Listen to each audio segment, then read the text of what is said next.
República de Colombia, miércoles 17 de diciembre de 2025.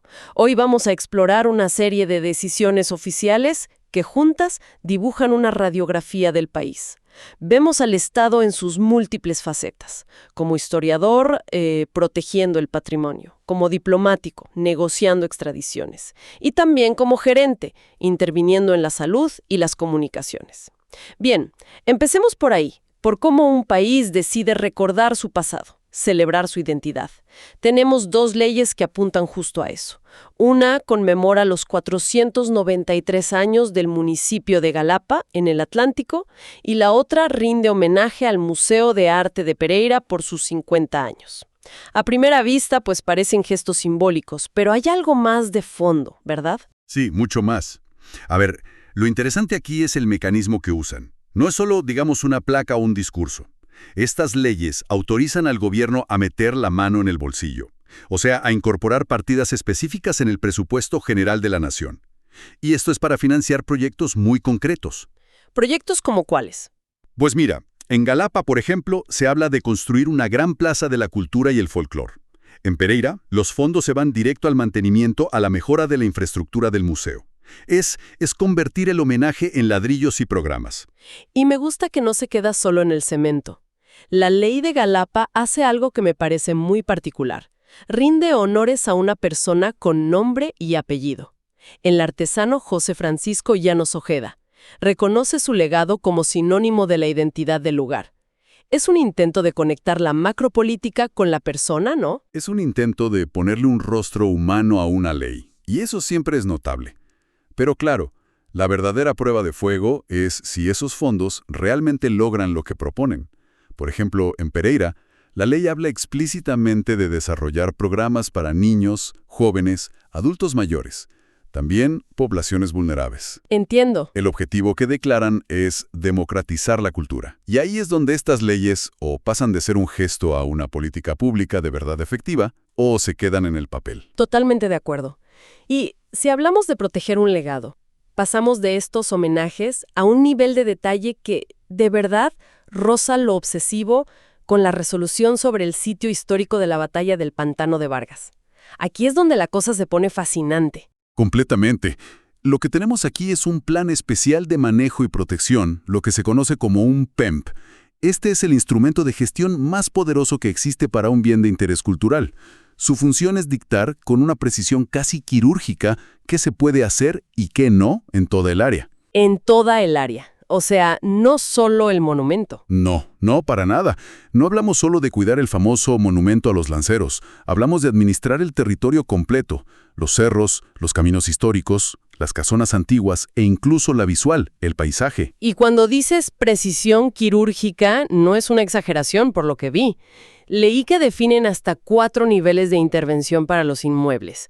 El más estricto, conservación integral. Se aplica el monumento y llegan al punto de prohibir que se instalen nuevas placas conmemorativas.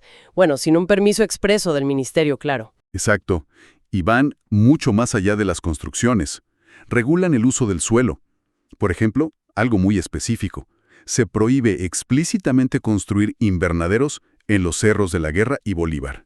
A ver, un momento. Prohibir invernaderos. Ahí es donde a mí me salta una duda.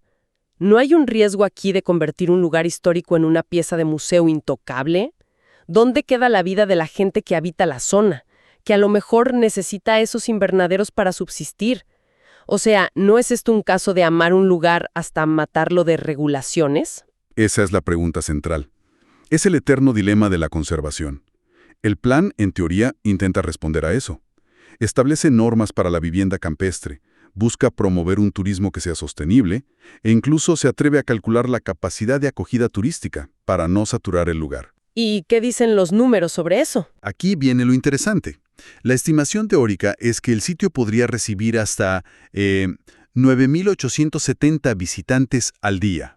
Sin embargo, la capacidad de gestión actual, es decir, con el personal y la infraestructura que tienen ahora mismo, solo permite atender a 2.870. ¡Wow! Hay una brecha enorme ahí. ¡Enorme! ¿Y esa brecha, qué nos dice? ¿Es simplemente falta de dinero?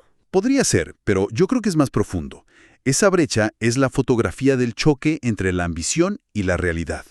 A ver, significa que estos planes tan detallados y maravillosos nacen sin el presupuesto para ejecutarse. O, y esta es otra posibilidad, es una estrategia deliberada para frenar el turismo masivo hasta que haya una infraestructura que no destruya justo lo que se quiere proteger. Claro, una forma de poner un freno de mano. Exacto. En cualquier caso, apunta ese conflicto clásico entre lo que se escribe en el papel y lo que se puede hacer en el día a día. Entiendo. Entonces, por un lado, tenemos al Estado actuando como un historiador meticuloso, casi un curador de arte.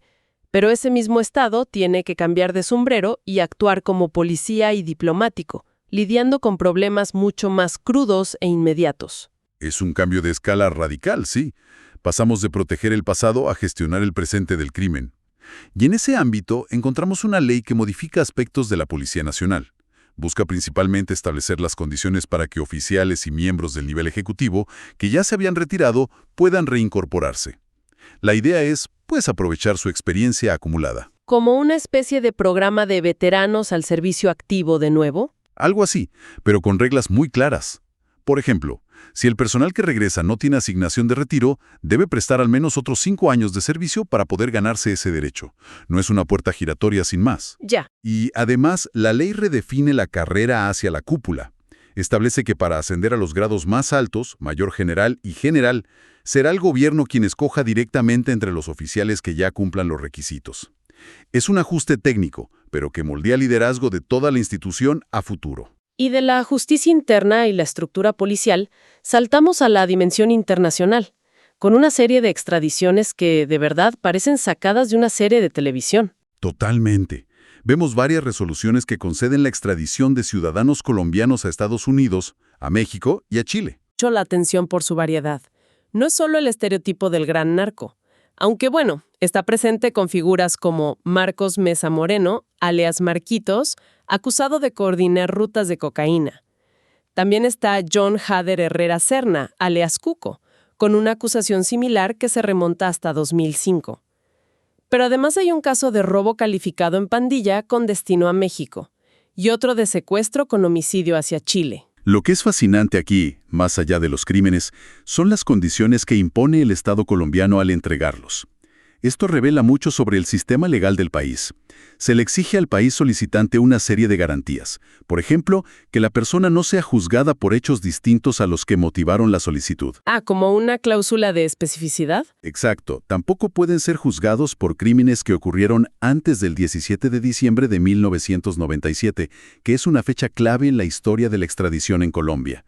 Y, quizás lo más importante, se prohíbe explícitamente la pena de muerte o la cadena perpetua. O sea, hay límites muy claros. Clarísimos.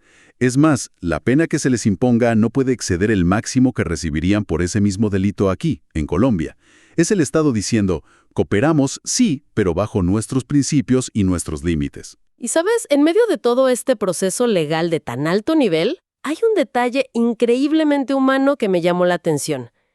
En uno de los casos, el de un hombre llamado Raúl Denis Santana, él mismo presenta un escrito desde la cárcel La Picota y denuncia condiciones indignas. Habla de alimentos en mal estado, de cortes de agua. Y lo notable es que la resolución final, la que concede su extradición, toma nota de esto, no lo ignora. El documento ordena que se oficie a la cárcel para que se le brinden las garantías debidas mientras se completa el traslado.